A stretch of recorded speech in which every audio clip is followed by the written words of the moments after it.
Good evening. Bonsoir. Buenas tardes. Guten Abend. Kalispera.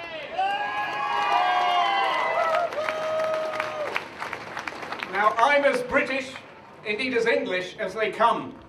Born and raised here in Norwich, of British parents. Indeed, I'm a member of an organisation called Friends of the Norfolk Dialect. Fare you well together.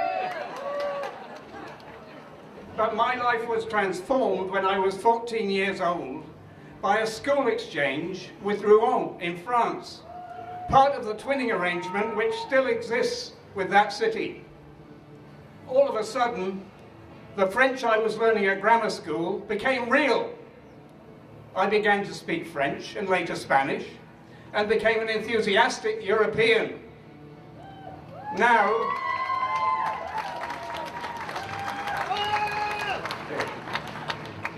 after many years abroad, I'm back in Norwich, and for my sins, I'm a Green Party City Councillor and also a member of the Green Party's International Committee. And in the past year, I've attended 2 meetings of European Greens, at Lyon in France and at Utrecht in the Netherlands, where there was much concern about a possible Brexit, as you can imagine. So the referendum result is, for me, in a sense, a personal tragedy, as it is for many of you. I firmly believe that the consequences for this country will be very bad, and that's apart from the appalling racism and xenophobia whipped up by the utterly irresponsible and pernicious leaders of the Brexit campaign.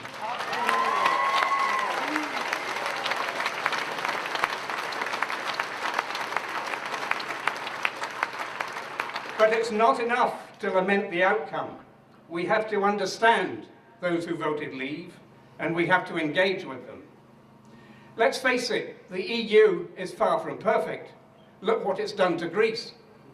And Cameron's and Osborne's in campaign focused above all on the benefits of big corporations and city slickers, was hardly geared to appeal to those ground down by 6 years of austerity, struggling on 0 hours contracts, forced from their homes by the bedroom tax, saddled with enormous student debts, working impossible hours as junior doctors, or as teachers driven to distraction by the Mr. Gradgrinds of Ofsted and the academy chains.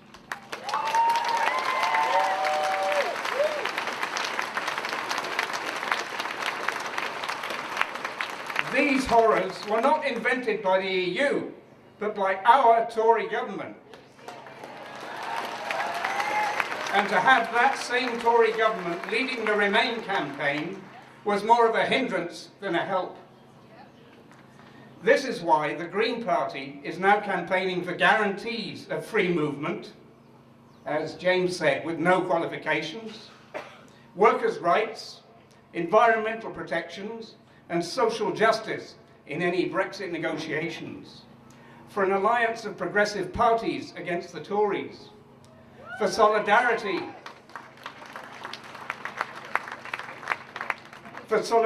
with deprived communities, whatever their race or nationality, and for an early general election.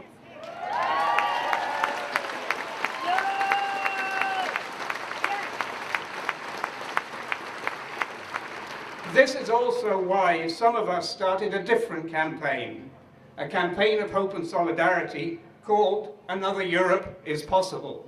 Yes.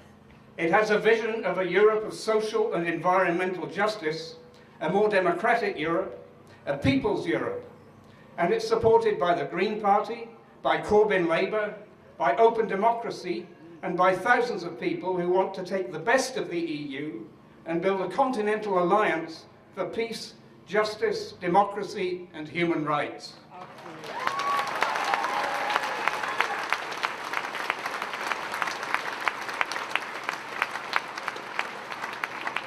Another Europe is Possible is loosely allied with new parties striving to transform politics in southern Europe. Syriza in Greece, Podemos in Spain, the left bloc, Bloco de Izquierda in Portugal, the Front de Gauche in France. It's also linked to the new pan-European campaign created by Yanis Varoufakis, the former Greek finance minister.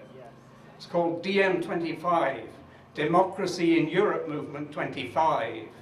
The 25 is because he says we have until 2025 to achieve our aims. If anyone's interested, I'm local rep for Another Europe is Possible, and I have leaflets and campaign information available.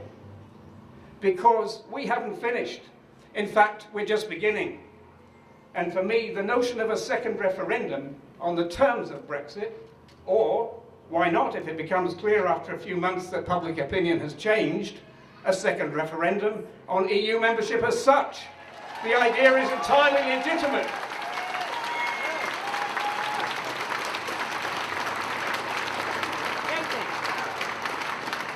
We cannot allow our collective future, the future of the next generation and the generation after that, to be hostage to a narrow majority in a fear-driven, panic-driven referendum exploited by the most reactionary and opportunist politicians in the country.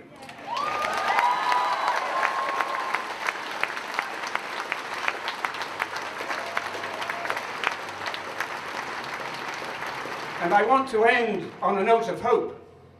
When we bear in mind that for 40 years, the elite of this country, the media, and most of the politicians have systematically badmouthed and slagged off the EU, blaming Brussels for everything except the weather, bearing that in mind, to achieve 48% for a Remain vote was a triumph.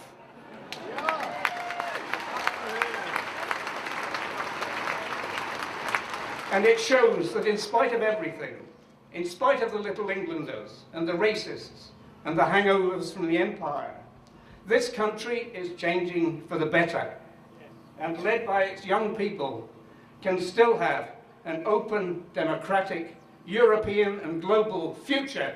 Thank you.